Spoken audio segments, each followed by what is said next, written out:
Welcome, everyone. We're so grateful you're here today and so excited to have Gavin lead this workshop today and spread his beautiful magic. So go ahead and take it away. Awesome. Well, yes, hello everybody. Looks like there's 6 of us in here, so it's nice and intimate. And also for anybody that will be rewatching this too, I'm sure you'll be getting a lot of value. So keep your ears open for this. This is a topic that we're going to hold very dear to my heart, and it's really the topic around our voice. Our voice is really such a beautiful vehicle that we use. Where history has been passed down through oration before we had like the written word. And so our voice is a very powerful thing. And before I get into this, I'm going to share a little bit of slides. Oh, that's okay in the beginning. And just to kind of compliment, is that okay? Oh, can you allow me to enable Lexi a little bit? You can just co-host me too. That can work. Appreciate all of y'all patience. My great auntie Yuki's turning 106. She would always say to me, if there's something that you want and you know that you want it, you're just going to have to keep at it. She would say that all the time. And she's referring to patience. And now she's the greatest teacher for me because she doesn't have short-term memory. So she repeats herself a lot. Love it. Yeah. You never know how teachers can come in so many forms. Right. Yeah. That's right. That's And so really it's kind of like just like, a little bit about like, well, who am I? Oh, my name's Gavin Masumia. I'm a vocal confidence coach. I'm also the founder of this movement called Flow Fam, which is empowering people to be confidently expressed using the emotive power of music, where people don't have to be singers or rappers. If you have a voice and you have a message that you want to share, then Flow Fam is a space for you to really unleash that and to feel the alignment through your voice. These are some places that I've been a part of, that I've spoken at, that I've been deeply invested in. And what we're going to do today, we're going to do a few things. I'm going to talk a little bit about humble beginnings. Who is this guy Gavin? Why should he even be here listening to me, right? Next one, we're going to talk about the most underutilized self-awareness tool that I believe is out there. Then we're going to talk about the power of our voice and really expressing it and the impact that it can make, followed by one word, just one word that can really change your life. No kidding. This one word can really change your life, and it's probably a word that you haven't heard before. And then I'll be sharing an opportunity for this awesome group program that I'm going to be creating starting on July 11th. For anybody that's interested, it's super awesome, and I'll be sharing with you later. But first, let's get into the humble beginnings. Who is this guy, right? Well, I'm Gavin Masumia, born and raised in Los Angeles, and I was a really timid kid growing up.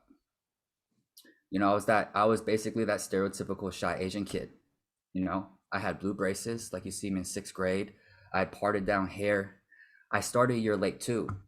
So even though I looked like a stereotypical Asian kid, school was actually hard for me. I didn't speak up a lot. And the few times that I actually did speak up and I raised my hand because maybe I didn't understand something, or I thought I knew the answer to this book, Lucy Whipple, which was a book that we read in 5th grade, I would usually almost always get the answer wrong. And so, as a kid that's already shy, that's like, oh, I'm going to be vulnerable and put myself out there. It was almost like each time I got shut down. And so my voice, I always felt like there was some type of constriction, like I couldn't express myself. And this picture was really dear to me. 6th grade. This was the day that my auntie Patty, not the day, but the time that my auntie Patty was my favorite auntie, she passed away. And this was the 6th grade photo. She died of pancreatic cancer. And man, I just remember going to school that day because I told my mom I would, and I wouldn't tell nobody. And when we don't tell people what we're going through, even though we're smart people and we think that we know that we're not the only ones that are going through something, the intellectual part of it doesn't matter. We might feel that we're alone though. And that's so much deeper than the intellect can get to. And so it took a lot of years for me to just break out of my shell. you know, years of like, okay, I'm going to start speaking up. I'm going to start raising my hand more. I'm going to start freestyling inside of my room because I liked hip hop. And that was a way for me to superficially create a confidence that I never knew that I had. And through that, slowly through Toastmasters, going through the gamut, I've gotten different opportunities to speak at Hub 101, to speak at Ticketmaster, to be a part of a book, international bestseller, Ignite Your Life for Men, speak for an entrepreneurial group at Cal Lutheran, just different things. And I think some of you might know there's Samir right there. He's helped me to make some videos here. And so it's also led to some beautiful opportunities where when you share your passion, you can, people start to resonate. One thing I like to say is that when you have the courage to share your weird, you'll attract the kind of people who really vibe with your kind of weird, those who truly appreciate you for who you are. Share your weird, find your weird. And so this is something that's called Flow Fam, where I just started sharing it randomly. And it started inside of my apartment that's here. You can't see it behind me, but it's called The Lab. Two men that just like to freestyle together, but we're also into personal development. And by freestyling being about the things that we cared about, shared about, might be scared about, we found out that we inspired each other to read new books. We inspired my buddy Archie, who rapped for 35 years, to start losing weight. Inspired my cousin to start a podcast through this thing that we do, just talking through music. It's almost like we get to speak our dreams into existence. And especially when we feel it as we're speaking. Pandemic hits, you find a way if you're resourceful enough. And we went through Zoom, just like what we're doing right here. And if you see right here, it's awesome. I've even done this process that I might show a little bit to y'all. That's my mom, you know, and I've been able to share it with people across 18 different countries. And it's just by having the courage to share our voices from a little boy that didn't know anything, you know? And so, you know, as we start, I wanted to get into a little bit about the most underutilized self-awareness tool. And I wanted to open it up, you know, for everyone here. Is to you, what do you think is an underutilized kind of way of that we can really come to understand ourselves more, right? So we can get into our power. What do you think? What does anything come up for y'all? Some self-awareness tools. Releasing my gift or finding my gift. Is that where you're kind of? We can go. I'm totally opening up the gamut here. Okay, so it's kind of like, okay, releasing our gift, expressing our gift. Okay, great. And they're different vehicles, right? Good. Yeah, I knew I was a good talker. Knew I like to talk to people, and I have diabetes, and I'm like, well, I have troubles with my diabetes, so why not use the gift that I have to help others? The gift of your experience, you're saying? Yeah, a gift of my experience, or gift of being able to talk to anyone. That's great. That's great. Yeah. And there's also a lot, you're hitting on something powerful. And before I move into it, Dylan, are you raising your hand? Is there something that you wanted to say? Yeah, I just had another example. But if you want to continue on, whatever's best. Oh, you could share it right now. Go ahead. What's another example? Oh, I was just saying, you know, just checking in with my breath is usually a good place to start for me. These are beautiful. They're actually both that what Bo and Dylan said is very connected to this. What I was referring to is more of like a vehicle of actually being able to use our breath, use our voice and experience to express. And what I see as one of the most underutilized self-awareness tools and vehicles that are out there is what actually we're doing right now. It's video. Video is one of the, it's actually the only time that we can record something and then we rewatch it and we can see ourselves or observe ourselves as if we are another person. You can't do that. You cannot do that on a podcast if you're listening to something. Yes. The ability to see ourselves is very precious because it does a lot of things. One, we get hit in the face with, oh my goodness, that's how I look like. That's what my voice is. So what does that do? We have to confront those instinctive insecurities that we have about ourselves, right? Shadow work is really popular right now. And shadow work really comes up with video because we see, is that how I really sound? I didn't know I have a nervous tick. Why do I always blink? Why do I always look away when someone's asking me a question, right? Why do I always seem to speak and not allow silence? That's really valuable. Ooh.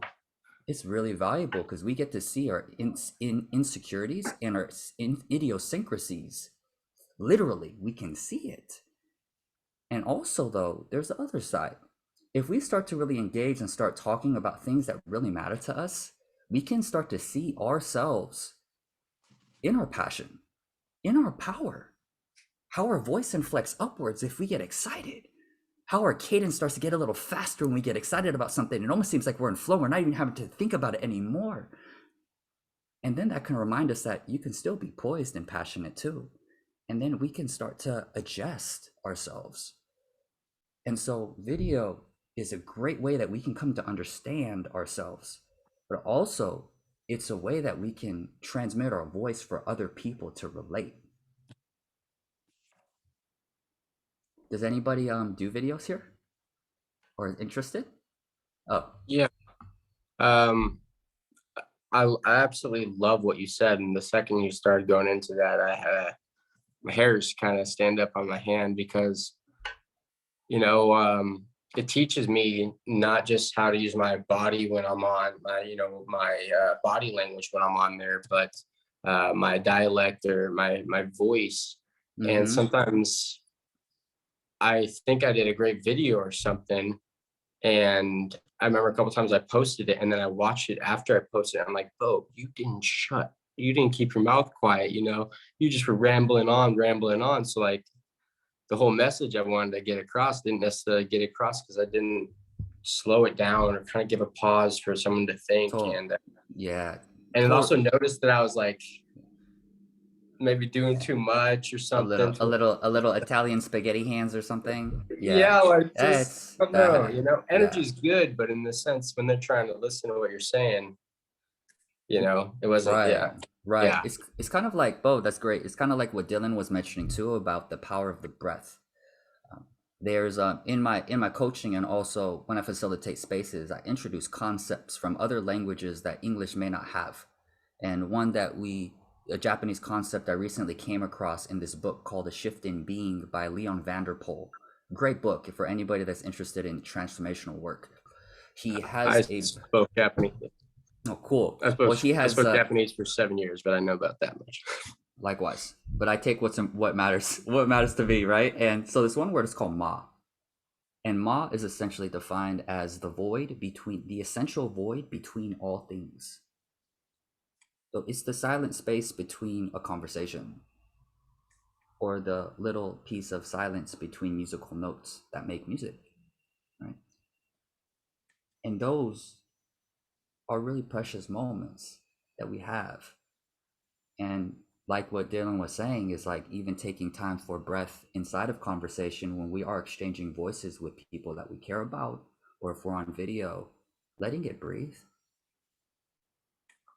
is a beautiful thing. It allows people and us to reflect. And so as much as I love voice, it's always a big shout out to the ma, the space in between. I really like that because, not trying to get personal, but I have vision issues. So I've really had to not just listen to other people's voice, but really listen to mine as well. So I love everything you're talking about. It's really great, Bo, that you have that too, because another concept that I love here, and it's really a cool thing that I really think about voice as something that we can really gamify. And life is just more fun when I think of it as a game. And so there's this concept that apparently Pharrell, Kanye West, some really illustrious artists have, and it's called synesthesia. Synesthesia, does anybody know what that is? Synesthesia. Give me a minute. Apparently they say that it's said that 5% of the population has this ability. And basically synesthesia is where senses are blended together.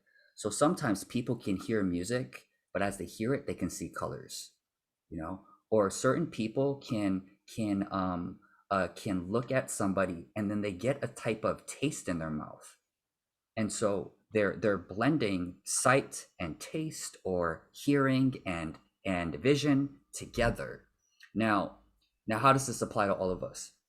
So inside of my spaces, I introduced this concept as a way of like, let's just try this on. Like, if we can, what if is as if we're speaking, what if there was a texture to our voice? What if sometimes we wanted to speak with a little more silk, a little more smoothness, and it's soft, it's gentle, it's inviting. But then it can be rough like wool. It can be a little more jagged. Maybe if we're really trying to make a point, or we're disrupting kind of maybe like a common narrative that might be taking place. But we can also have silk and wool together, right?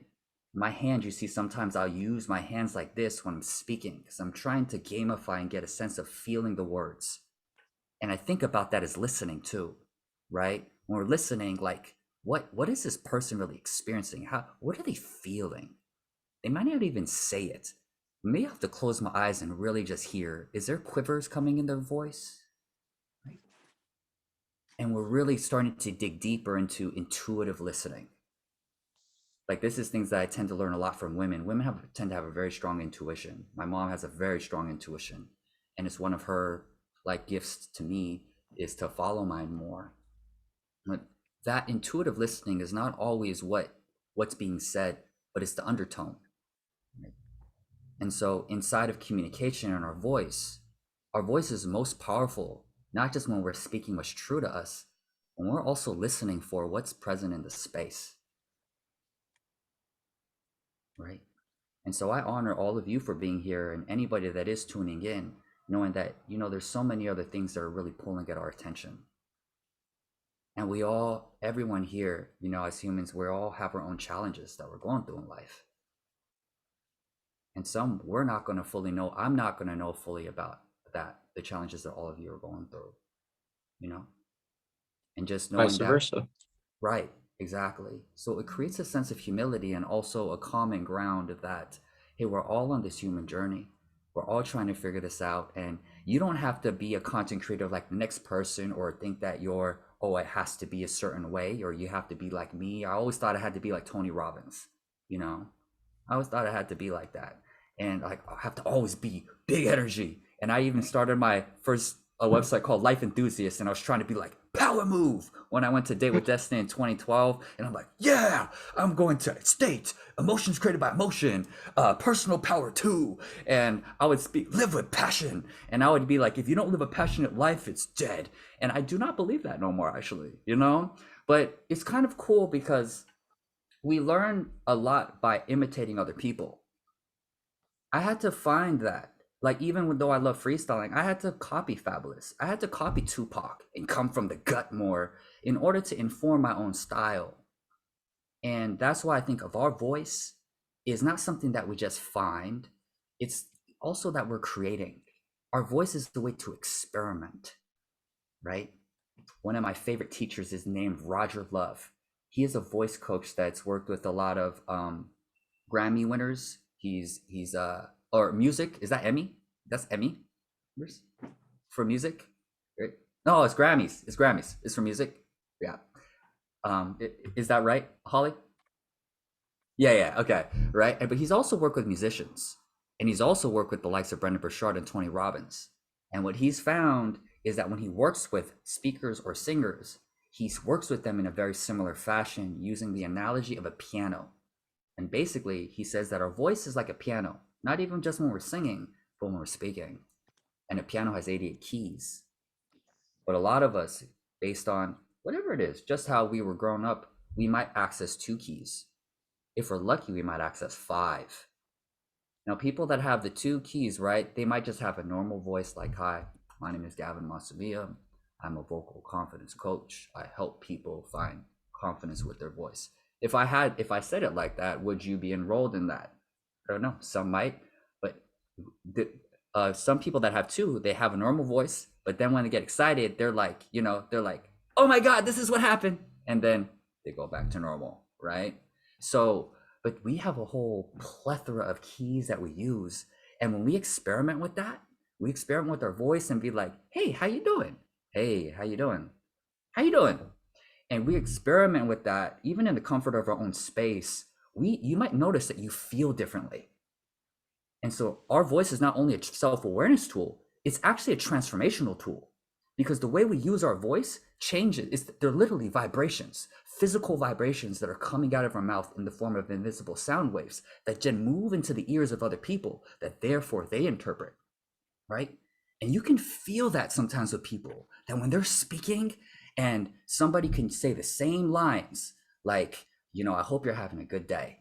But if somebody says, hey, I hope that you're having a great day, you can feel the difference. But the words are the same, but the resonance is different. And that is the beauty of our voice. We can really pierce the hearts of people through it.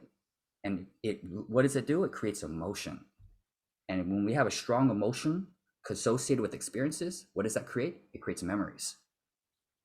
And so this is the next thing around our voice that's really big, is that when it comes to kind of like the thing around our voice here, one thing that I find is big is this whole concept of legacy. And I wanted to open this up to everyone here, is like, just naturally, what does kind of like legacy mean to you? Legacy? Yeah, the word legacy.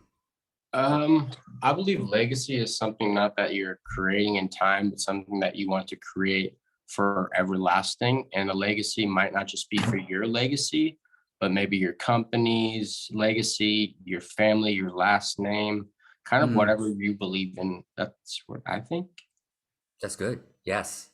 I want to hear what everybody thinks here, because your voice is worthy of being heard. It's one of my favorite things. And I want to hear what people's perspectives are. So, and nobody has to speak here, but I'm opening the space up. Like, what does legacy kind of mean to you? There's no right or wrong answer here. Yeah, I believe that legacy is more about what you do leave behind. So you might actually not see the full, uncovering of it in your lifetime, but it's something that even might continue, for your grandchildren's life, and something that you can either be known for, or that I guess there's a level of trust in that too, because if you're not going to be around to see it, you kind of just got to take the stance and just kind of see what happens and just live your best life in that way too. That's really well said. That's really well said.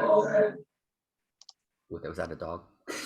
But yeah, Holly, that was just really well said. Also, yeah, just there's that other part about kind of trust, because maybe we're not going to see it in our lifetime either, right? So what is that? That's trust. Some people might call that faith, right? And that's really powerful when we're treading new paths. Like for me, Flow Fam is a path that I haven't seen put out. Toastmasters isn't like it. Freestyle Circles isn't like it. It's taking an incredible level of faith where there's not necessarily evidence, right? And that does take trust. And trust is related to confidence. To express ourselves, we need to trust ourselves. All right? Okay, very good. Dylan, were you going to say something? Were you unmuting yourself? I don't know. Yeah, I was just gonna add in, like with trust, it's also legacy is like a reputation, how you're identified or known, remembered. Yeah. So just kind of build in on that. Well said. So we have different things, right? We're just putting this into a cauldron and really co-creating. We hear reputation. We hear there's a sense of trust. It's something that can be left after we're gone. Yeah. And I think Casey, you just hopped on early. So we're kind of just talking about the concept of like legacy and really what that means. And I'm going to tie it in with voice. Is there anything that Mariah or Casey you wanted to mention about what legacy means to you? You don't have to. I just wanted to open the space up to encourage other voices. I think, kind of what I heard earlier, like what's left behind, what aspects of you people remember. Great. Yes, what we're going to be remembered for, right? Your MO. Yeah, right. And I wanted to illustrate this in a story. He's like the little bro, a former client too of mine. And he came into the Flow Fam space really early during the pandemic, and he was actually born almost deaf. Thanks to his father fought for him to be one of the first people to get kids to get a cochlear implant. And I don't know exactly how a cochlear implant works, but basically it allows him to hear. And it's an amazing device. it's an I want to give incredible that dad a hug. right. I mean, and he did even more. He fought to actually have it to where, you know, people that otherwise would not be able to afford it, he helped to fight for a policy to actually be enacted. And why I'm actually bringing this up is that, you know, Edwin, he is a walking poet, that he can actually speak, and he can speak in a way where you can hear him and you know he's hearing impaired, right? That he speaks so poetically thanks to his father for the cochlear implant. And his father actually passed away when he was 13. He's 31 now. Oh my. And it was only about, I think, you know, it's maybe about 6 years ago or something that he came across a tape. And this tape, he played it, was actually a tape of his father's voice.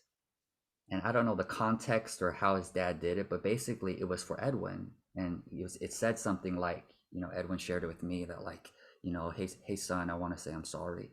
The way that I yelled at you the other day, I was having a hard day at work, and I didn't mean to take it out on you. And just know that Daddy loves you. Oh And my.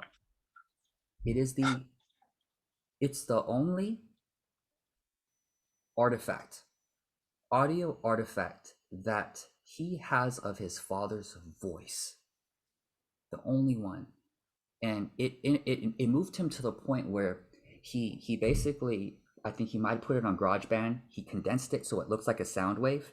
He printed out the sound wave, and now it's the only tattoo, it's the sound wave of that on his arm. He's got that. Oh. Right. Now, what does that lead to, right? Our voice, right? That piece right there, like what why would he do that?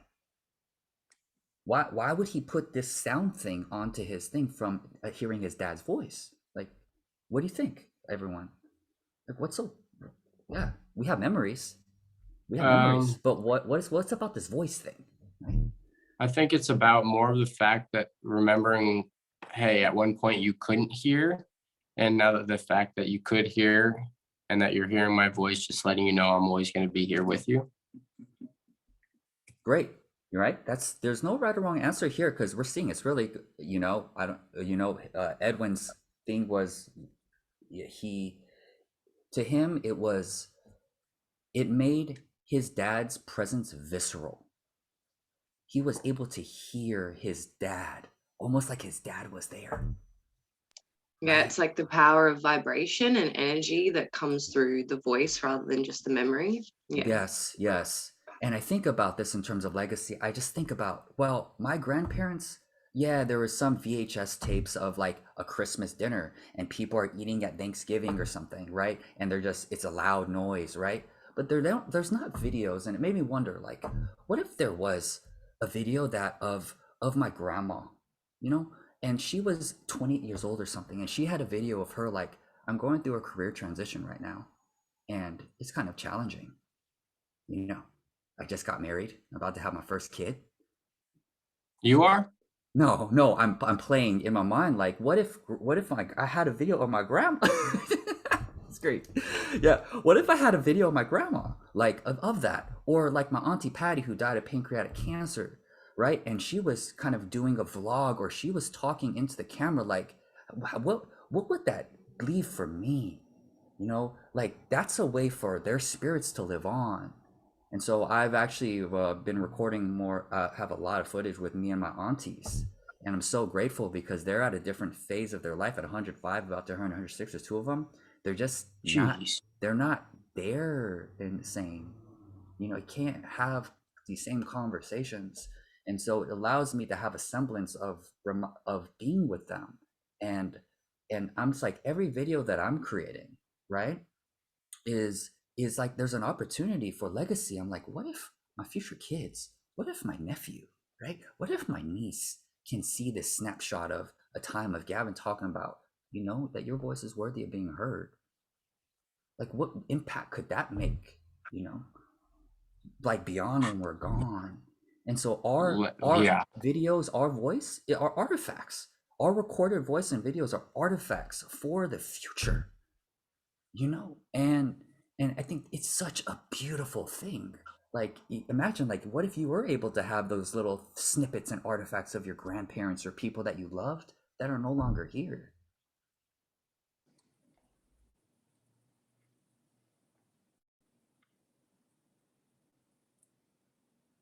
Wow, you know? I have an album in my phone that it's called Yeah. Family First, and anytime family And, photos come in, I save it yeah. in there. And I don't know if anybody is in here or like anyone that's going to be rewatching this, if there is something in your heart that you're like, I want to share this more, or I have a piece of music that I want to share, but there's that thought that's like, well, what would people think? Or maybe it's not good enough, you know? And it's like we're always pressed with those moments where we have these micro decisions of, am I going to follow that, or am I going to rationalize and go back to what I'm normally doing, you know? And I just think, wow, like each artifact, that's so much bigger than us. And even if we're not sharing it right away, like, and we don't have it, it's like I invite people, it's just like, be willing to take videos just for yourself, for your archive. Who knows if a year down the line, or it becomes like a montage snippet of different parts of your life that you get to see your own transformation, you know?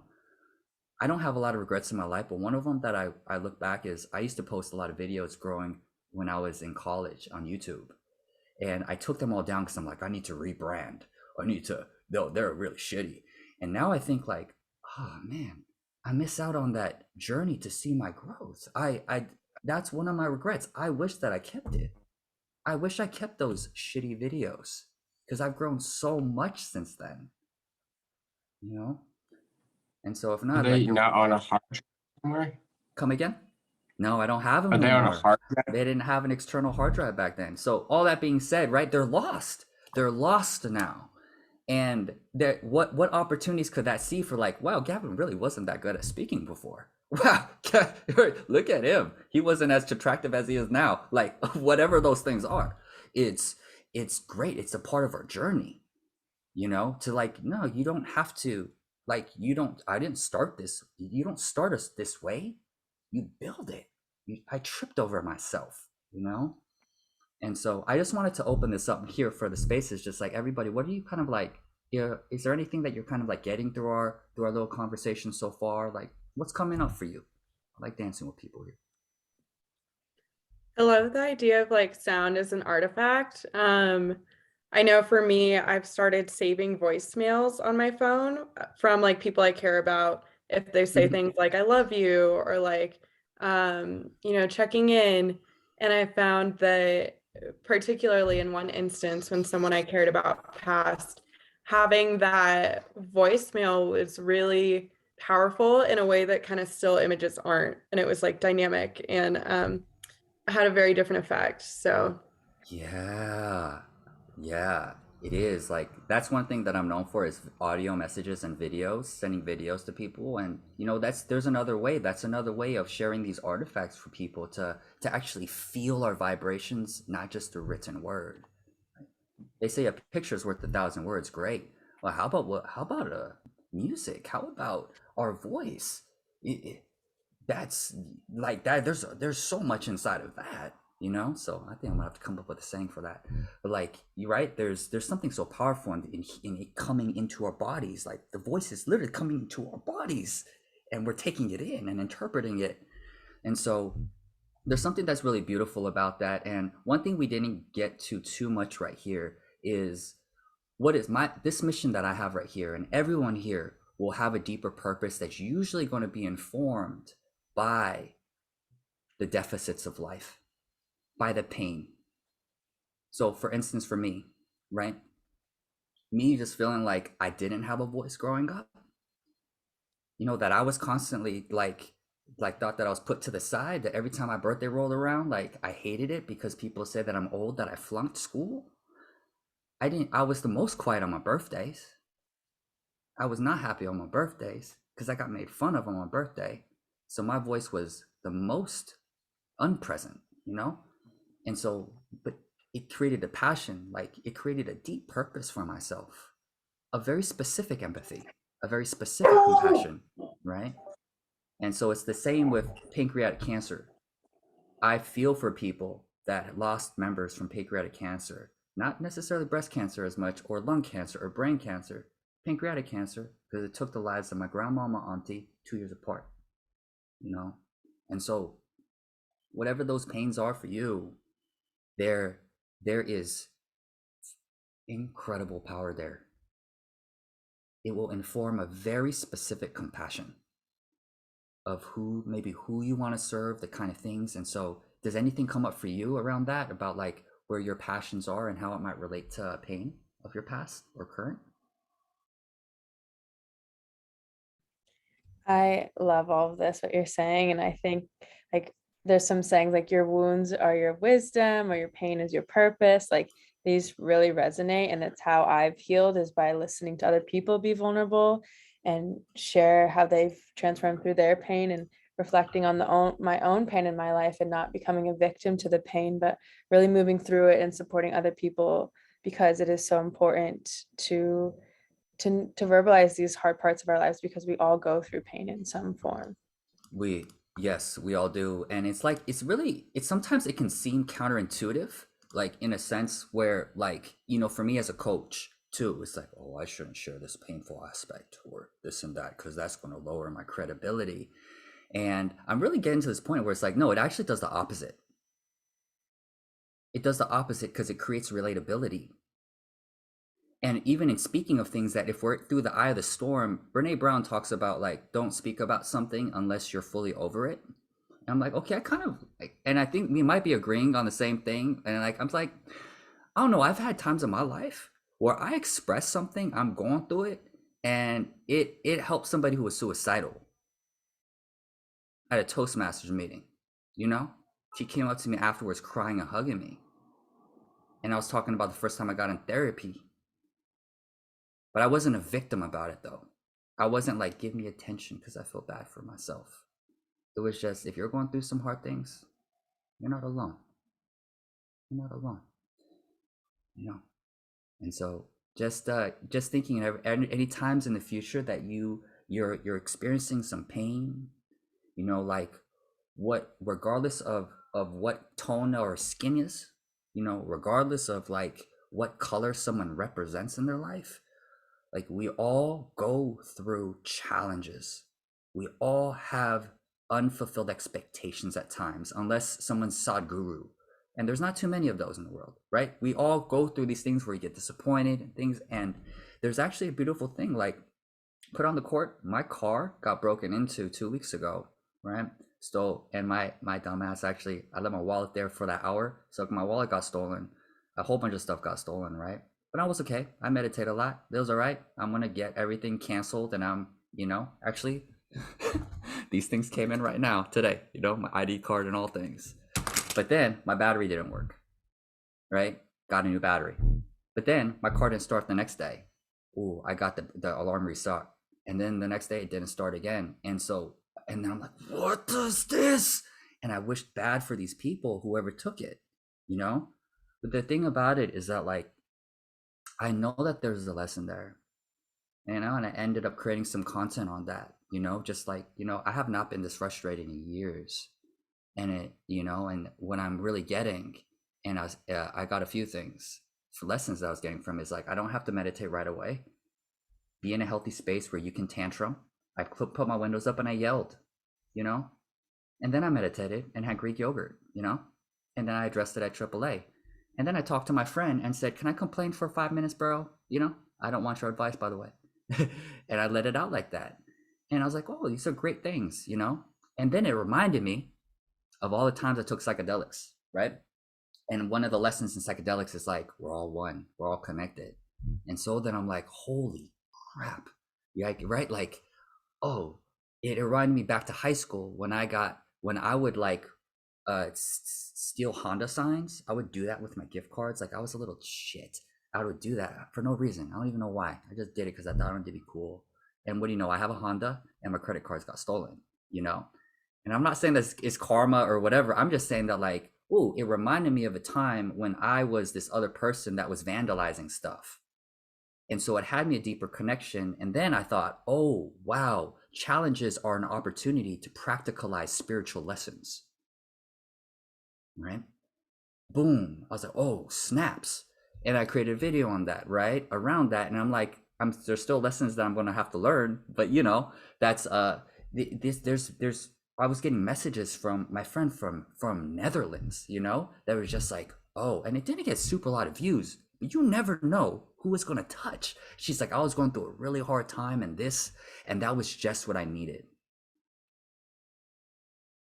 I was still in the thick of it, you know? And so our voice is powerful. And what I think about content for me is like, it's content that I'm putting out that I never want to forget. Oftentimes, the thing that you're going to share, you'll probably find that it's going to be the medicine that we need to remember. Can I add something? Yeah, of course. I have a really cool story about my friend who she shared with me, and she has been with this guy for 7 years, just not a great relationship. And she stayed with it, hoping he would change. And then just last week, she finally broke up with him, and she found this video she's been resisting for 3 years of a video of herself recording a live diary video, 10 minutes of saying how she needs to break up with him, and like how she needs to look in the mirror and look at herself. And she was like looking at the video, like looking at herself saying this. And it was this beautiful self-reflection that happened with her. And like, she was giving herself her own medicine. And I've done that too with my own videos. Like I'll be needing some time, I'll go through my old reels and be like, oh, I need to hear that right now. And so, yeah, it's like, we can give it back to ourselves.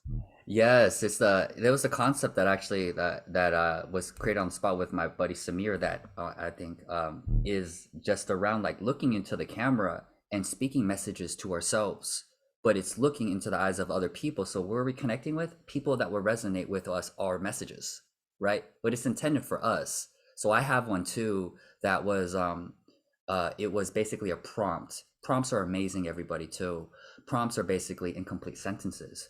And we do this all the time, y'all. Like whenever you're starting a conversation, whenever you're branching off of a conversation, we're going to use incomplete sentences. And introspectively, you might notice if you start to think now, what are my conversation starters? What are my segues, right? I like to always say like, well, the beautiful thing about that is, you know, or like, I acknowledge that you said that because I say certain things, and you might notice for yourself. Just see like, what are your segues and what are your starters. So basically, this video was, I just want you to know that, right? And I was speaking to myself. I just want you to know that, you know, I'm learning to unapologetically, unconditionally love you. You know, you're a badass warrior, even when other people, you know, may think otherwise. So I was just, you know, keep on going with your speaking, keep on coaching, even when it gets hard, because know that this is going to really allow you to dig deep into what really matters to you, and your message about being so shy. And so just know that I always got your back. I always love you, and never forget that, you know. And that was a video you recorded to yourself and watched later down in life. Is that what you're saying? I watched later on in life, and it was in the form of a video that, you know, I was looking to the camera. And so these are just different ways of just thinking about like, how can we share our legacy? Like, and by virtue of that, we're receiving that medicine, you know, like what Lexi had mentioned. Sometimes we can post these out and we look at them, we're like, wow, I really needed to hear that. That was wise, right? And when we do that too, what's next? That lifts our stuff. That kind of gives us brownie points for our self-esteem. Because it's like, that person's cool, right? So this is another thing that I want to say. I held my first Flow Fan Fest, and I know we might have to head off. We were done at 45, right? We're a little over a little bit. So maybe we should wrap up in a little bit. Yeah. Okay, so I'm going to I have a couple more hours. No, I respected everybody's time right here. But basically, just to illustrate this too, because I really wanted to invite people that if there's messages that you have, that your voice is worthy of being heard. It is worthy of being heard, and you may get crickets at first. That's a gift of resilience, though. You know how many things flop for me.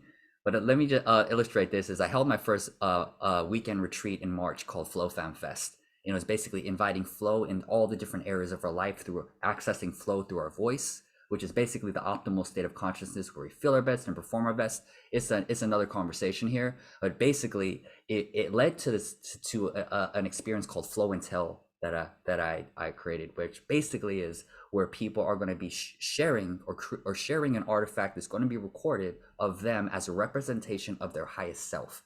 And everybody created a Flow ID. A flow ID is maybe a different name that they have that allows them to be like their superwoman, their Superman. I'm Masu. That's my flow ID. He's a poised lion. He's compassionately vicious. He's a paradox, but he's grounded, but he's fierce. He shows his teeth, but he doesn't need to bite, you know? And basically there's this one girl, Helen, that was there. Amazing. She didn't even want to speak, but she came up afterwards and she just blew everybody away, but she never liked being in the camera. So the next day I showed the video back to her and I said, just watch it, you know, let's watch it together. And she watched it after the end. I was like, what did you get? She's like, whoa, that chick is a badass woman. She is a badass woman. I'm like, damn right she is. Do you see her voice? Do you see how everyone's cheering behind? You know? And from there, she just realized, I want to be a speaker. So one of her goals this year is to do a TEDx. She never thought that was even possible until she was able to see herself again on video, speaking her truth powerfully and being celebrated for it. And those are the spaces that I love creating, where it's like we get the courage to share it, but in our spaces, you're celebrated for your gifts.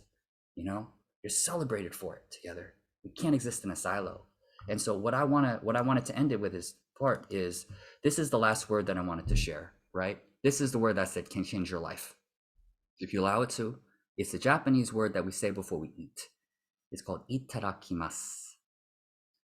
The direct translation is to humbly receive. Yet a minister at my grandfather's memorial service described it as thank you for everything that it took to make this happen. Everything. All of the things. When you got your heart broken, yep. Right? All of it. How your parents got together for the first time, right? And I think that someone does have to head off in a little bit. Okay, much love to you, Holly, right there. Right. And so inside of this, the thank you for everything that it took to make this happen. This is a great way that we can use our voice for in relationships with people, where basically I call it a thank you for everything moment. We say it before we eat, but actually I'm expanding the concept. It's one of my life purposes to live and spread the spirit of itadakimasu across culture and generations. So how it looks like is called the itadakimasu moment. Maybe it takes 2-3 minutes. If you're with somebody that you know, or even if you don't know, it's great. You can say, you just say, hey, would you like to have like this moment? Okay, can we share a moment together? And basically the question is, what had to take place in order for us to be here right now? Right? Maybe it's on the phone, maybe it's on Zoom, and then go through it. Like, well, you know, like for this to happen actually with Lexi, like how did that have to happen? How did this have to happen? Right? I think that you reached out to me. It was through Janjua, Samir. Samir had to send a text because he was talking to you about a podcast, hip hop artistry, boom, then brought us together, right? So that we have that component. But then you don't know that, like, y'all may not know, but my parents met on a blind date. Right? They met on a blind date. And they were very practical. Passion wasn't present for them apparently, you know, but they knew their roles and they wanted to raise a family, and they wanted to raise a family before they were 40, you know? And so they came together, they're still married, and it makes me realize that some marriages don't need to have passion in order to keep on going, you know? But that was a part of my itadakimasu being here. World War II is a big part of mine, right? My grandma and my grandpa, they met during the internment camps, a horrific time in history, but that was a part of me being here. That's where they found and got together, right? And so itadakimasu moments are like that, where we create this and we get to learn from each other. We get to learn about each other, and it inquires more about ourselves. Like I had to be like, how did my parents meet? And I had to ask them, oh, we met on a blind date. Oh, snaps. I have a deeper understanding of my itadakimasu, right? But all of these different things, your breakups, your different things, maybe it led you to travel. Maybe it led you to soul search and do different things like that. Like just the butterfly effect, that all of your little experiences that we can use is actually ways that we can share our voice and create content and videos with too. The illustrations of these different parts in our life. And what does that do? It creates also for us to pay attention to the granularity of life, the small moments, right? The small moments of life. And one of my favorite books is called The Man's Search for Meaning by Viktor Frankl, clinical psychologist, Jewish during World War II. And his whole thing was logotherapy. How do you find meaning in the grimmest of circumstances? All therapies basically do this now. Coaching primarily does this new because it helps to shape perspective, but it was revolutionary back in the day. And what he found as a prisoner of war, but with a psychoanalytical background, is that the people of what they missed the most as prisoners of war was their cotton pillows on their bed, the coffee, sipping coffee, walking their dogs in the evening. It wasn't their $250,000 that they made. It were the simple moments. And as the world's getting faster and faster and faster, I think that there's an opportunity that we really can create and be reminded of those simple and small moments when a world is just growing so much exponentially faster. And so inside of this, y'all, that was the final word here. And I know I thank all of you for being a part of this experience.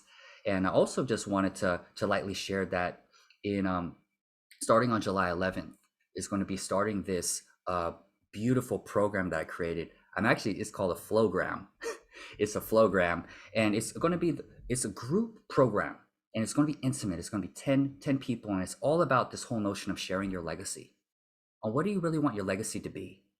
And whether you're creating content or not, what could it look like if you were sharing things that would make you proud? And you're looking ahead in time of like, what would make you proud of yourself, things that you never, ever want to forget. And we come and create a container for us to rally each other, to build that courage so that we can share that more with the world. It's a 3-month container that takes place. I'm having it right now where the first 5 is the early bird price. And if anybody is interested inside of it, it's normally going to be $19.97. And I'm having it for $9.97 for the first 5 that are actually going to join. So if any of you are interested or you know of anybody, feel free to reach out to me. And we're going to be probably sending out emails around it too with Lexi.